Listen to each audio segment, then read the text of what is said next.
Greetings, I'm Solidus-Skully and welcome back to Kingdom Hearts. We're really nearing the end at this point and, well, this ambient world is about as ambient as it gets because right now we are in World Terminus.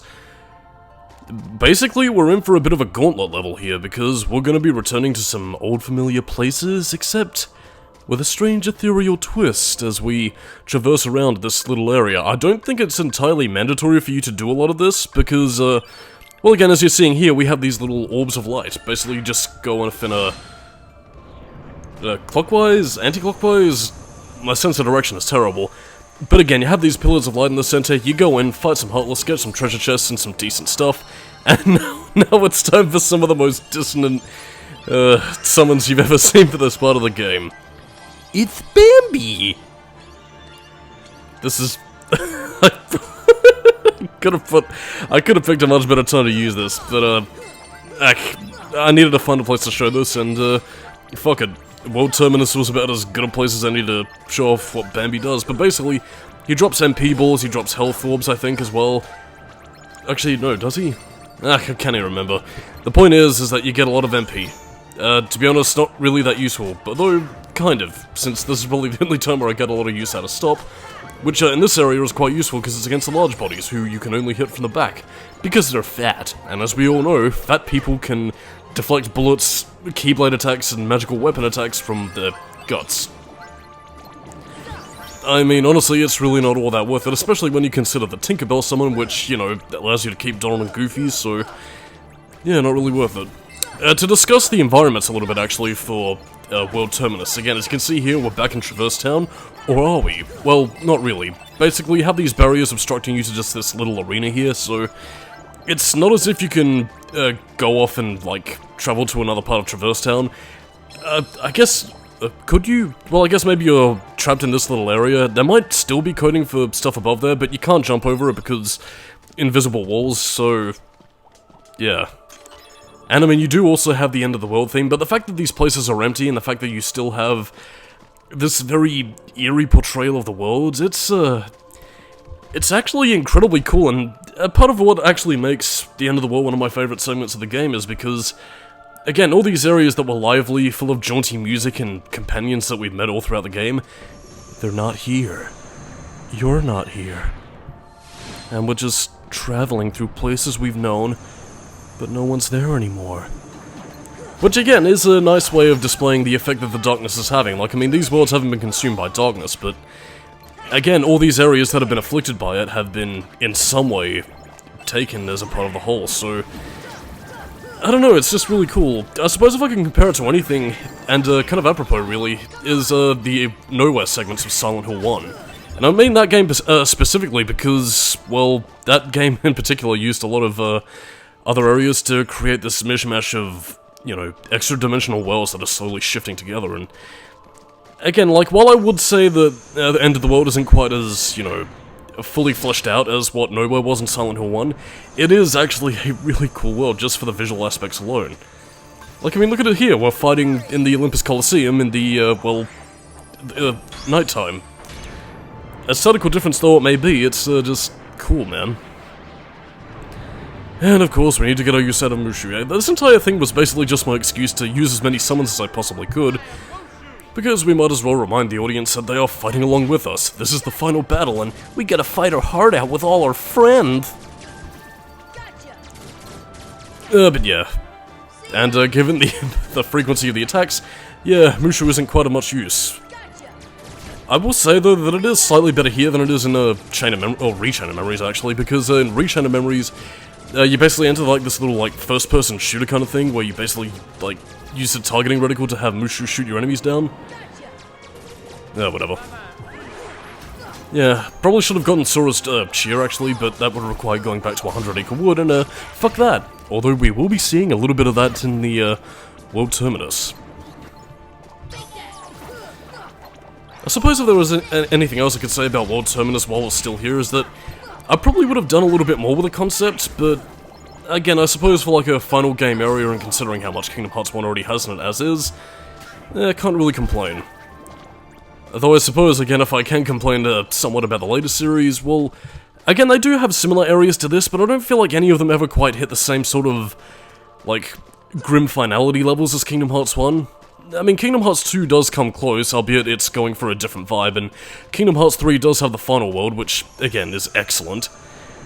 But none of them ever quite hit the levels of, yeah, we're entering final boss endgame territory as well as this one. So, again, like, I mean, we'll probably see what I mean when we get to covering the other Kingdom Hearts games, but I don't know. There's just a lot to love about this, and it's just drenched with atmosphere, it's drenched with a lot of... Again, it hits a nice balance between, you know, fighting your heart out against a barrage of enemies, but at the same time also being very empty and bleak and devoid of humanity, which again is apropos because we're trying to stop the Heartless. But of course, let's restore some of that Disney magic with Dan Castellaneta / Homer Simpson. Jesus Christ. But yeah, this is the final battle against the Heartless. Dun, dun, dun. I don't know, it's a lot of fun. And the only reason why I came back in here is because I forgot there was a treasure chest, because I'm kinda stupid.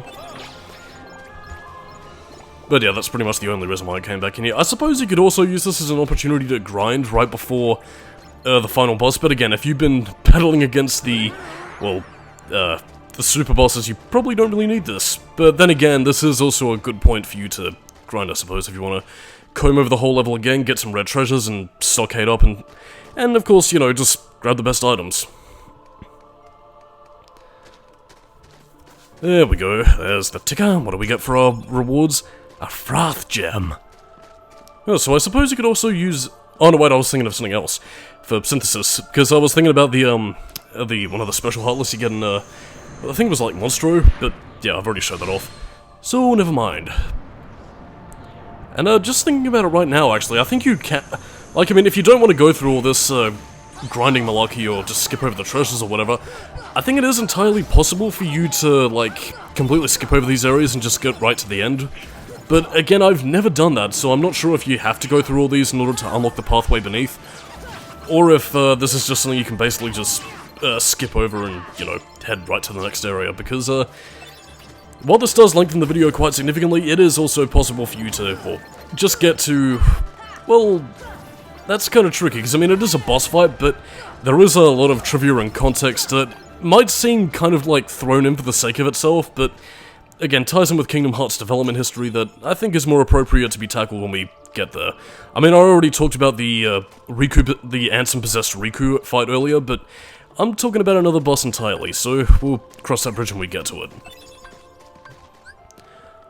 Actually, I suppose another thing I also would have done, like, I mean, if it was to, you know, if Kingdom Hearts was to have another area like this, would be to maybe have these areas be corrupted by... Well, here's the thing, I'm kind of on a catch-22 of that, because I would have loved to have seen having these areas, like, either a little bit more distorted and twisted or corrupted by darkness, you know, to showcase that you're getting closer to the source of corruption, but at the same time, like, the fact that it's just these same areas, just devoid of any townspeople or anything in there, I mean, even though it's kind of what it was in the original game anyway, but, I don't know, just these areas as is completely empty, just, I don't know, it's creepy and ambient in its own right, so, I don't know, developer intent counts for a lot, I suppose. But again, as mentioned beforehand, you can't explore the rest of the world. I mean, you pretty much have one way to enter, one way to exit, and any areas that you would have explored otherwise are pretty much just sealed off or inaccessible. And again, like, I mean, it just creates a nice degree of, well, mystery, intrigue, and I guess also fear for the fact that the darkness is a very real threat and it's slowly consuming everything. What you're seeing here is just a facsimile, and in the end, whole worlds return to darkness. I've got not much else to say apart from that, really. Well, I suppose, a bit of Skully reviews, well, not Skully reviews trivia, I suppose, commentary trivia. Yes, indeed, finally, I have something to say about my own work. But yeah, with the Ansem Reports video that I actually released as part of the commentary slash as its own sort of thing, I was initially gonna voice that, but, I didn't end up... I tried to, like, do my best to get, like, a Billy Zane Ansem impression down, but problem is, I couldn't really nail the voice tone down, or at least to the degree where it didn't sound like my own voice, so, yeah, I pretty much left that silent. Like, I mean, I gained a newfound respect for Richard Epcar because Billy Zane's voice is one of a kind, and, well, not something you can easily impersonate, so... Richard Epcar, I apologize for my bashing and chain of memories. You, have my respect. Blazegen, I well, not really, but I mean, I guess this is also an apropos place for you to mine for some specific synthesis materials, but then again, there are other places in the game to do it, and I think you require a certain amount, so I guess maybe if you are hunting for rare synthesis items, now would be the time to do it, but at this point of the game, like, it seems like you've pretty much done most of anything anyways, so what's really the point? But then again, that's really only if you give a shit about synthesis, and much in the same vein as the gummy ship. Ordinarily, I wouldn't, but, well, I don't know, there's just not really much to say on that angle. Ah yes, walk slowly, so we can get the ambience, and then leave. Uh-oh, I'm seeing where we're going next, and I'm not gonna like it. And thankfully, because it's playing the end of the world music, we don't have to put up with the do-do-do-do-do-do-do-do-do music, and, Jesus Christ, it really makes for a change of atmosphere, because, like, I mean, just take a look at this, it's cool. Make sure you don't get caught in the, little whirlpool, though, because I'm pretty sure that sends you right back out to the, well, end of the world, as we know it, and I feel fine, except not really, because I'm freezing my butt off. But yeah, I mean, putting all that aside, it's really just there for treasure chests, picking shit up, and having a nice time. I mean, I can only really say that this level is just amazing a finite amount of times. I mean, I suppose this is also the point where I was basically just trying to use everything on everything with the amount of magic and all that kind of stuff, but yes, indeedy. Actually, yeah, actually, no, fuck it. I mean, I was just sort of thinking in hindsight that maybe this should have been the point where I used the, like, the Keyblade to, like, to show off the different Keyblades, but, I thought, fuck it, 'cause I already did that, so, heck. And it would have been too late to change it anyway, but who cares? Well, I suppose maybe it would have been apropos to show off the Oblivion Keyblade, actually, but I suppose, since I already showed it off a little bit later on, that I just didn't really bother with it. Oh, by the way, this is probably the one opportunity you actually get to explore the, Spooky Boogie, boss fight dungeon thing. Like, I mean, you don't get to do it in the average game, I don't think, and, since Spooky Boogie's house gets destroyed, yeah, you don't get to explore the boss arena until here, so, soak up the atmosphere. You'll find pretty much fuck all apart from a treasure chest, so whoopee, porn baby, and, yeah. And now, we have the Happy Thummin' with the darkest version of Thora. Until... Oh no, wait, no, I thought it was Tinkerbell. Silly me! We were not gonna be meeting Matthew Broderick until, Kingdom Hearts 2. Well, hopefully we'll find a lot of fish. Because apparently I'm still in fucking 2009 internet meme mode because of the Godzilla and the lady with the Glaven. I suppose if I could have any final words on the summons, especially in Kingdom Hearts 1, they are quite useful, actually. I mean, I'm just... Like, I mean, I don't really remember much about the KH2 summons, but I don't remember using them as much in that game as I did here, mainly because of the fact that Kingdom Hearts 2 gives you so much more, combat variety for you to really, rely on apart from the summons. And I mean, they're still in Kingdom Hearts 3, but I don't think I really used them that much there either, apart from, the occasional useful one, and even then I kind of forgot they existed at times, so, yeah. Well, then again, I was also showing them off for the sake of, the playthrough as well, so... I don't know. If there is anything to be said about summons, Kingdom Hearts 1 is probably where you're gonna get the most use out of them. Where are we going now? A pirate ship. Seems a bit pointless.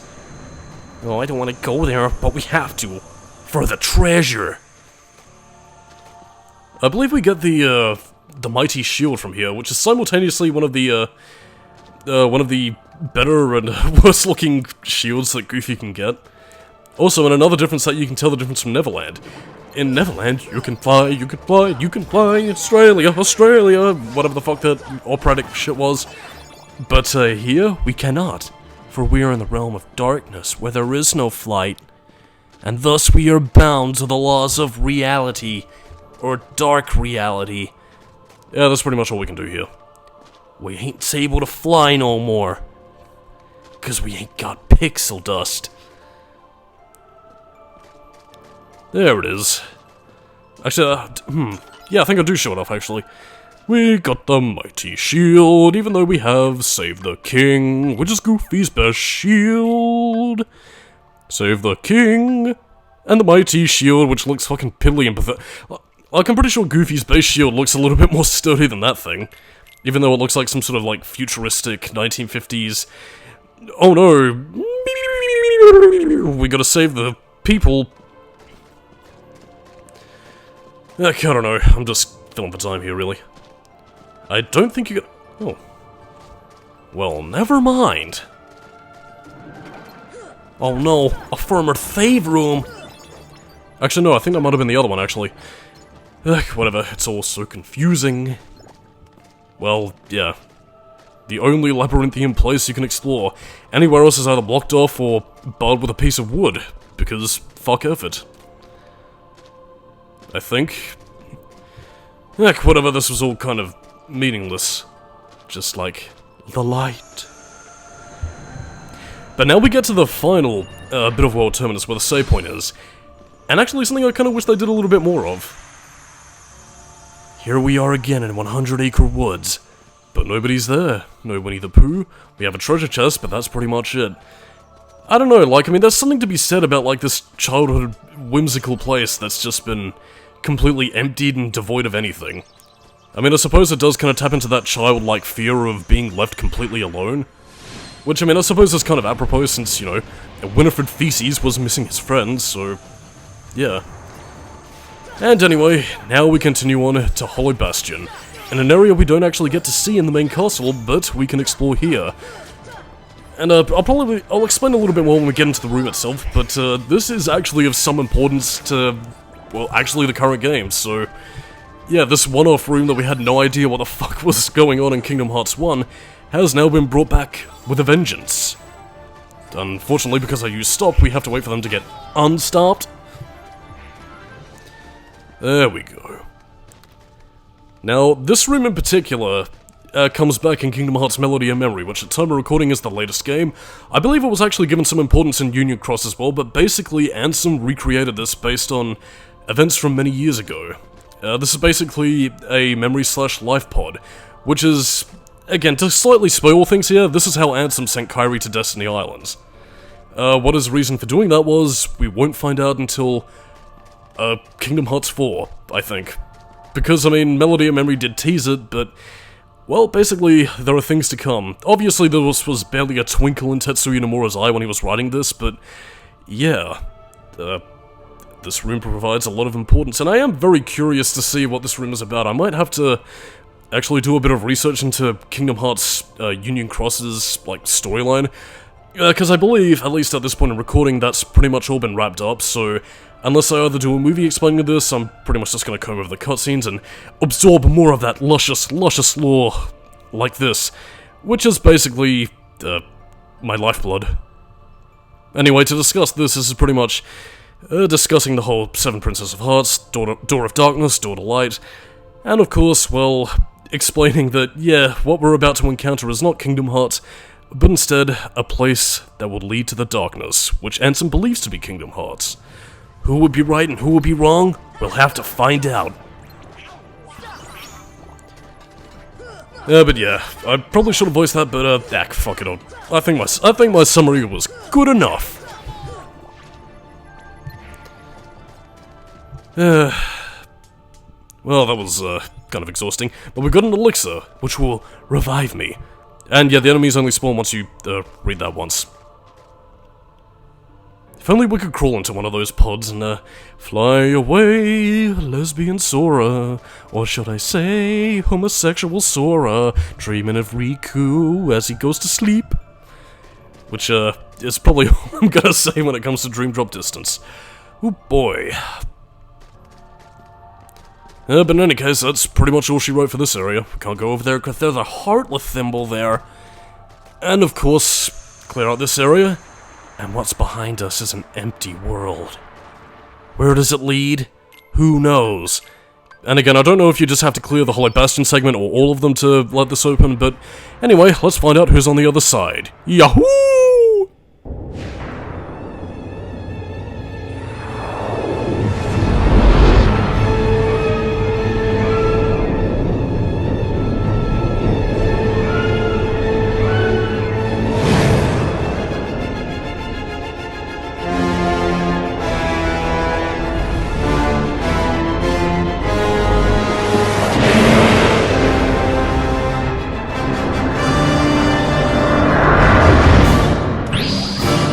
oh my god, he's naked!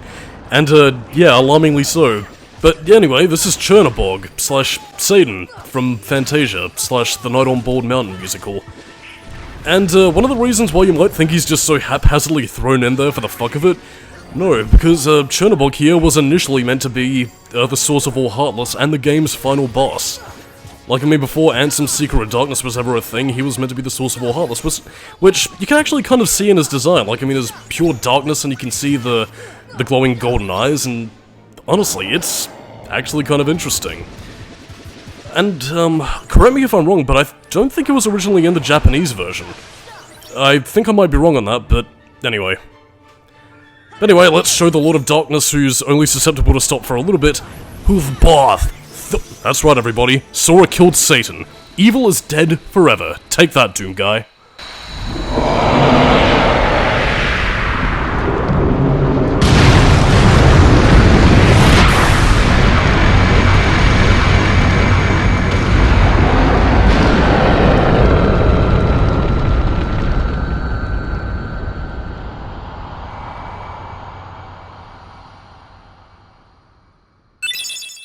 Supercharge your Electro Glide, baby!